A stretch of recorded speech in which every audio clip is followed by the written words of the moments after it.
La creación de la burbuja tranquila. Al contrario que otras muchas civilizaciones, la faraónica no contó con un único relato de la creación, sino con muchos. Prácticamente todos los dioses de Egipto terminaron teniendo o formando parte de él, un relato mítico en el que participaban de forma directa en la cosmogonía de Egipto. De ese modo se convertían en un dios creador del mundo, el demiurgo. Al menos en el entorno inmediato de la ciudad de donde procedían su culto y donde radicaban sus templos principales. Los miembros de su clero sabían que de este modo incrementaban la confianza de los habitantes de la ciudad en el dios patrón de la misma, a la par que daban mayor relevancia al culto que se encargaban de mantener. Como resultaba lógico, los egipcios no conocían las cosmogonías de todos sus miles de dioses, solo de algunas de las deidades que alcanzaron a reverenciar en todo el valle del Nilo, pasaron a formar parte de la memoria colectiva faraónica. Por extraño que pueda parecer que dioses diferentes crearan el mundo de formas diferentes, no suponía mayor problema para la teología egipcia. Al contrario que los occidentales, herederos directos como somos del cartesiano y lineal modo de entender el mundo de los griegos y después de los romanos. Los egipcios se enfrentaban al mundo utilizando un modo de pensar y de ver las cosas que se ha dado en llamar multiplicidad de aproximaciones. Nuestro pensamiento avanza dando pequeños saltos lógicos, hasta alcanzar el resultado final, que es consciente en el punto de partida, y todos los pasos intermedios que han conducido a él. En el conocimiento del desarrollo lógico se dice que si A es mayor que B y B es mayor que C, siempre es menor que A en todas y cada una de sus circunstancias. Para los egipcios, esto era verdad solo que en el momento en el que estaba sucediendo, porque al mismo tiempo y en otras circunstancias podía ser mayor que B y B mayor que C, pero C mayor que A. Es un modo de pensar que, por poner solo un ejemplo, les permitía ver a Set una manifestación del caos, a quien tenían que derrotar, y al mismo tiempo situarlo en la barca de Ra ayudándolo a matar a la serpiente Apófisis, manifestación de este mismo caos. Por eso no tenían problemas en aceptar como ciertas todas las cosmogonías y no encontrar incompatibilidades entre sí.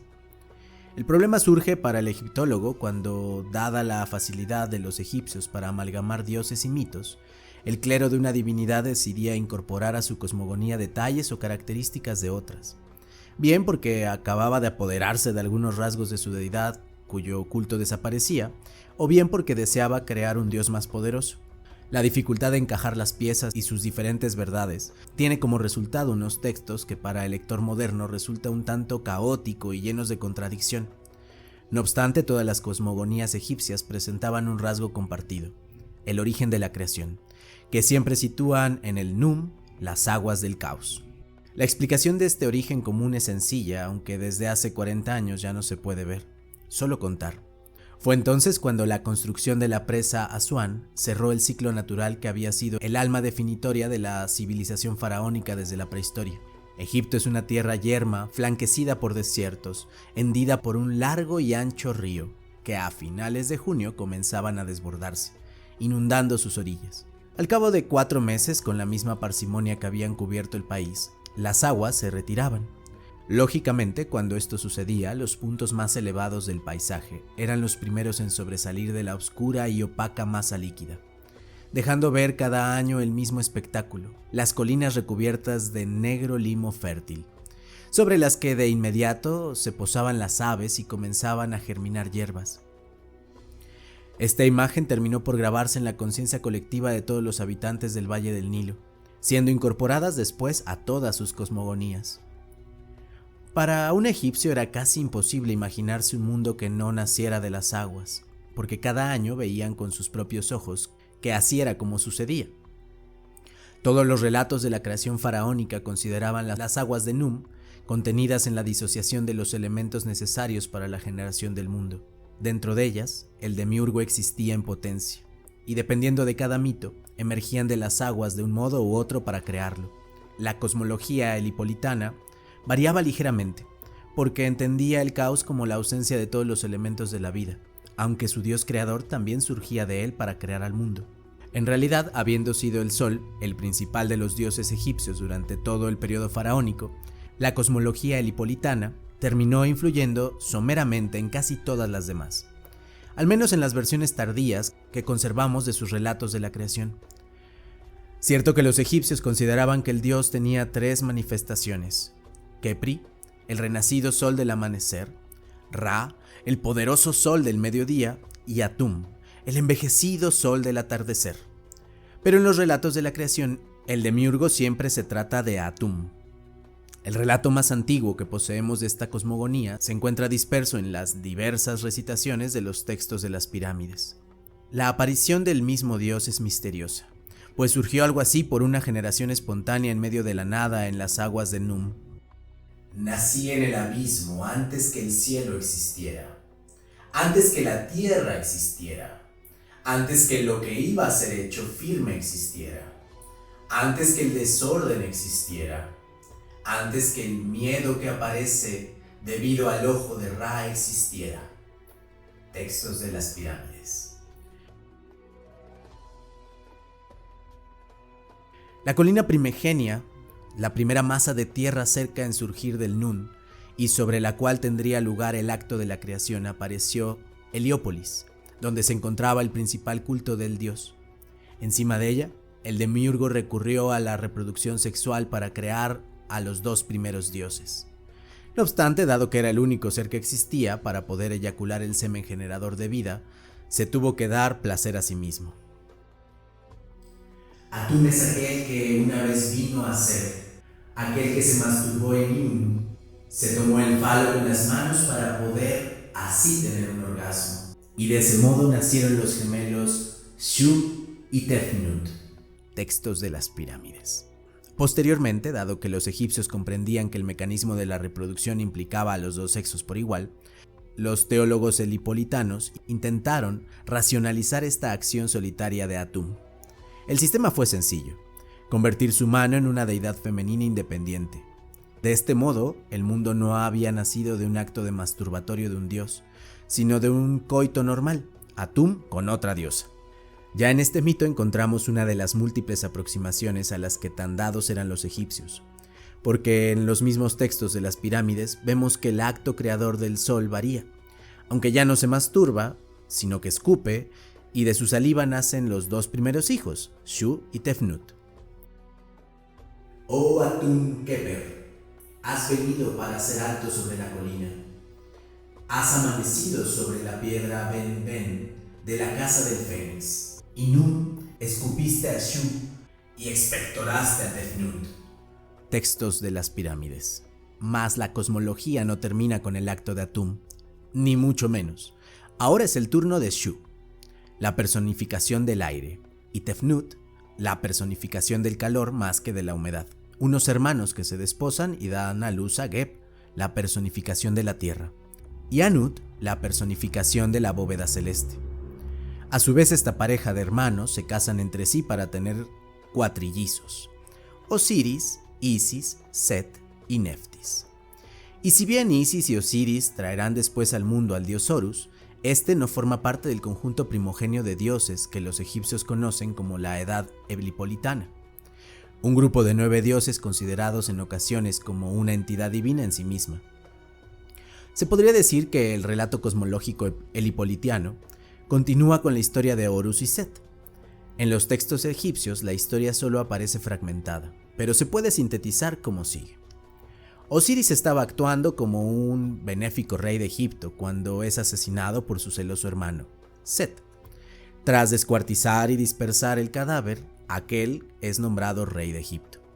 Pero Isis consigue recuperar los restos de su esposo y tras convertirlo en la primera momia y dotarlo de un pene artificial, el original había desaparecido devorado por un pez. Con su magia consigue revivir lo suficiente como para quedarse embarazada. El resultado de esta unión será Horus, quien tras varios enfrentamientos con su tío, consigue que los dioses lo reconozcan como el legítimo heredero del trono. Esta historia sería parte básica de la ideología de la corona egipcia, pues mientras reinan los faraones son la encarnación de Horus, mientras que al fallecer y ser enterrado se convierten en la encarnación de Osiris. Si el mito cosmológico anterior procede del Alto Egipto, el siguiente lo hace del Egipto Medio, concretamente de la ciudad de Hermópolis, sede del templo principal de Tot, dios de la sabiduría. Los egipcios lo conocían como Kemenú, la ciudad de los 8. Por desgracia no se conserva un texto íntegro y completo de esta cosmogonía que nos alcance en su contenido. Si bien su antigüedad queda confirmada porque dos de las parejas de dioses protagonistas de la misma aparecen mencionadas una vez en los textos de las pirámides, para reconstruirla los especialistas tienen que rastrear en menciones en textos posteriores. No es tarea sencilla, pues muchas veces son relatos tardíos infundidos por otras cosmogonías, lo que ha dado lugar a que la hermopolitana se presente de 4 formas distintas. En cualquier caso, la característica principal de esta cosmogonía es que su elemento central es una ogdoada, 4 parejas compuestas por un dios, cuerpo de hombre con cabeza de rana, y una diosa, cuerpo de mujer con cabeza de serpiente. Un total de 8 dioses. De ahí el nombre egipcio de la ciudad, que componen una entidad divina en sí mismos. Se trata de Nun y Nunet, el agua primordial y el caos. Jehu y Hetet, el infinito espacial. Keku y Ketet, las tinieblas. Y Amón y Amonet, los escondidos. En ocasiones, en vez de estos dos últimos, en los textos encontramos mencionados Aniau y Aniaut, el vacío. Como siempre, el punto de partida de la creación son las aguas de Nun y una colina primogénea que emerge de ellas. En este caso, una isla llamada de los cuchillos o del incendio. Es a partir de aquí cuando las cosas se complican. Todo en sus variantes, el mito nos dice que la Ogdoada es el progenitor y progenitora del dios Ra, que después de cumplir su misión fecundadora, muere. Algunos textos hablan de que un ave, bien un ganso, bien un ibis, el pájaro Tot, puso en una isla un huevo fecundado por la Ogdoada y que Ra nació al eclosionar este. En otros casos, Ra no nace de ese huevo cósmico, sino de una flor de loto fecundada por la Ogdoada, y lo puede hacer de una forma de niño o un escarabajo pelotero. Como vemos, la cosmogonía hermopolitana es cuando menos confusa, y ello por culpa de los poco logrados intentos de los sacerdotes de Tot por incluir elementos ajenos en un mito que cuando surgió durante la prehistoria, con seguridad era mucho más sencillo y lógico. De hecho, sin prueba alguna para sustentar esta reconstrucción, lo más lógico sería considerar que el mito hermopolitano original de las partes masculinas de la Ogdoada fecundaban a las partes femeninas de la misma antes de aparecer sobre la colina primogénea para depositar ese huevo cósmico. Ranas y serpientes son animales ovíparos, del que nacería Ra al eclosionar. Toda esta confusión hermopolitana desaparece con el siguiente mito de la creación, el Mefinta, cuyo protagonista no es otro que el dios Pat. El relato largo y bien estructurado se conserva en un único documento, la piedra de Shabaqua. Se trata de una estela mandada a grabar por el faraón nubio del mismo nombre. En ella, el soberano introduce el texto diciendo que, habiendo encontrado en los archivos un papiro de gran interés carcomido por los gusanos, decidió conservar su contenido ordenando que lo copiaran en piedra. Hoy se sabe que el texto y la estela son de la misma época, por lo que no cabe fechar la teología mefita, como también se conoce este texto. El relato está bastante dañado en algunas partes porque la estela fue reutilizada como rueda del monolito antes de ser rescatada por los arqueólogos que la enviaron al Museo Británico. Pero en lo esencial conocemos bien su contenido. En este caso, el responsable de la creación de todas las cosas es Pat, dios artesano de Menfis. Resulta curioso que, pese a ser considerado el inventor de todas las técnicas artesanas, él crea el mundo recurriendo no a elementos físicos, sino a la inteligencia y a la abstracción, cuya sede los egipcios lo situaban en el corazón. El proceso creador de Pat es el siguiente. El corazón piensa lo que ha de ser creado, y la lengua del demiurgo le da existencia al pronunciarlo, al reverberar su nombre por el espacio tras salir de los labios de Pat. Primero nació Atum y luego el resto de la Eneada. Aquel que se manifestó con el corazón, aquel que se manifestó como la lengua, con apariencia de Atum, aquel es Pat, el grande, quien dio vida a todos los dioses así como a Kas. Gracias a ese corazón del que Horus es la emanación, gracias a esa lengua de la que Tod es la emanación, nacidos ambos de Pat. Así nacieron todos los dioses y su Eneada fue completada. En verdad, cada palabra divina se realizó conforme a lo que el corazón pensó, y a lo que la lengua ordenó. Teología menfita. Se trata de un perfecto ejemplo de creación ex nihilo, como el utilizado por el Dios del Génesis de la Biblia, cuyos paralelos es evidente. Yo, Elohim, haz la luz, y hubo luz. Vio Elohim que la luz era buena y estableció Elohim la separación entre la luz y las tinieblas. Se trata además de un concepto nada ajeno a los filósofos griegos y a su mente divina. Pa y su cosmología original, si es que la tuvo, consiguieron el reconocimiento en todo Egipto al convertir a Nefis en la ciudad que tutelaba y en la capital del reino. Exactamente lo mismo que sucede después con el dios Amón, que hasta la dinastía 11 no fue sino una deidad menor de la pobre región tebana. Cuando los príncipes de Tebas terminaron asumiendo la realeza sobre todo el valle del Nilo, la deidad de la nueva capital comenzó su andadura como un dios universal. No obstante, dados sus paupérrimos comienzos, los sacerdotes encargados de su culto decidieron fortalecer a Amón, incorporándole los rasgos más sobresalientes de las principales deidades de su religión. Montú, dios guerrero, y Min, dios de la fertilidad. Poco después se le añadirían rasgos típicamente solares y el helipolitanos. Así fue como durante la dinastía 18, Amón, en muchas ocasiones transformado en Amón-Ra para destacar su carácter solar, se convirtió en una deidad estatal sincrética, que había absorbido a los principales rasgos de los demás dioses. Los textos donde se menciona la cosmología protagonizada por Amón dejan ver con claridad los diferentes estratos que conforman al dios tutelar de los soberanos del Reino Nuevo. El papiro Bulak es un perfecto ejemplo, pues hace a Amón como el dios generador que no deja de mencionar la creación solar helipolitana, sin olvidarse del huevo cósmico, ni de Min, Ra, Kepri o Atum. Despiértate, floreciente Min Amón, Señor de la eternidad, Creador de la perenidad, bendito seas. Ra, Señor del orden cósmico, cuyo santuario está oculto, Señor de los dioses, Kepri en el centro de la barca, que has ordenado que los dioses existan.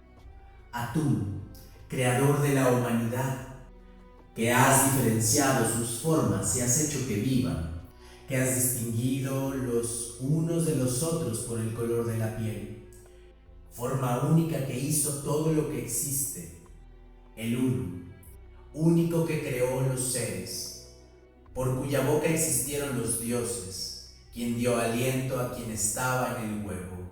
Papiro Bulak. Todos estos relatos nos cuentan cómo aparecieron el mundo y las criaturas que lo habitan, pero no nos dice nada de cómo quedó organizada una vez completa esta cosmogénesis. Para un egipcio de a pie, ¿cuántos elementos componían el mundo en el que le había tocado la suerte de vivir? ¿De qué forma quedaban distribuidos? En definitiva, ¿cómo estructuraban los habitantes del Nilo la geografía mítica en la que se englobaba su geografía real? Los egipcios comprendían el universo como una masa de caos líquido, las aguas de Num, en el centro de la cual existía un oasis de tranquilidad formados por el valle del Nilo, y todas las tierras que quedaban abajo del generoso manto protector del soberano. El resto del mundo era para ellos una región caracterizada por ser el reino del desorden. Desiertos y países extranjeros eran algo así como un caótico intermedio entre el mundo ordenado y el caos que luchaba por adentrarse en él. Los habitantes del Valle del Nilo se consideraban unos privilegiados que habitaban las únicas tierras del mundo donde reinaba Mat, la palabra egipcia que se utiliza para referirse al orden, la justicia y lo que tiene que ser, lo que es correcto. En un primer momento, antes de que se llegara a ser habitado por los seres humanos recién creados, la tierra, Geb, y el firmamento, Nut, estaban juntos. Solo cuando se les prohibió a los dos hermanos procrear, se encargó a Shu que los mantuviera alejados interponiéndose entre ellos. Por este motivo, la bóveda celeste y la tierra quedan separados por la atmósfera, por donde puede navegar Ra en su barco del día. No obstante, la prohibición de conocerse como se conocen marido y mujer no sirvió de nada. Geb y Nut se las arreglaron para procrear. Embarazada como estaba, a Nut se le prohibió dar a luz en ninguno de los días del año. Solo cuando Tot consiguió con tretas ganar 5 días extras llamadas epagómenos y añadirlos al calendario, pudo parir Nut a sus 4 hijos. Al poco de la separación del cielo y de la tierra durante un tiempo indefinido, los dioses y los hombres vivieron juntos. Entonces Ra empezó a envejecer, y los hombres organizaron una revuelta contra él. Para restablecer el orden, aturdido como estaba por la ingratitud de los humanos, Ra pidió consejo a los dioses y, siguiendo, ordenó a su hija Hathor, el ojo de Ra, que aniquilara a la humanidad. Transformada en Sekhmet, ésta se dedicó a ello con dedicación. Ra no tardó en arrepentirse de su decisión, pero incapaz de convencerla con palabras para que detuviera la matanza, utilizó una treta: emborrachar a su vengativa hija con cerveza teñida de rojo, tan semejante a la sangre que tanto la deleitaba. Una vez salvados los restos de la población humana, el fatigado Ra se exilió en el firmamento y comenzó a recorrer en su barca de día, firmamento al que ascendió en el lomo de una vaca celeste, Nut, sostenida, brazos en altos por Shu. Al atardecer Ra llegaba transfigurado en Atum, al extremo occidental del firmamento, donde se encontraba el descenso del Duat, el más allá, y pasaban las 12 horas de la noche recorriéndolo. No se trataba de un paseo, pues durante todo ese viaje nocturno había que enfrentarse a las fuerzas del mal, encarnadas en la serpiente gigante de Apophis, que pretendía increparle en el paso. Al mismo tiempo, los egipcios consideraban que al desaparecer por occidente, Ra penetraba en la boca de Nut. Durante las 12 horas de la noche, el dios Sol se atravesaba en el interior del cuerpo de la diosa, lo que pariría en la mañana siguiente en el extremo oriental del cielo, regenerando, joven y transfigurando en Kepri. Muchos son los textos funerarios reales del Reino Nuevo, que nos cuentan estas historias y el recorrido que el difunto realiza junto con Ra por el más allá.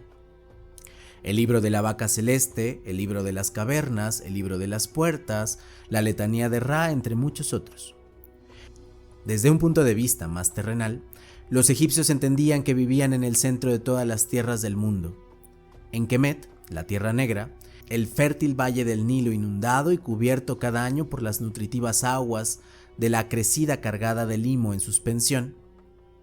Sus alrededores, a oriente y a occidente, los formaban una serie de desiertos en donde el caos acampaba a sus anchas. Era el de Serhet, la tierra roja. Al mismo tiempo, distinguían entre Ta, la tierra, Kashut, país montañoso, refiriéndose al extranjero, y todas las tierras caóticas y ordenadas quedaban rodeadas por el mar, llamada el Gran Ceñidor, mientras que el universo que englobaba todo lo anterior era conocido como todo lo que el sol circunvala.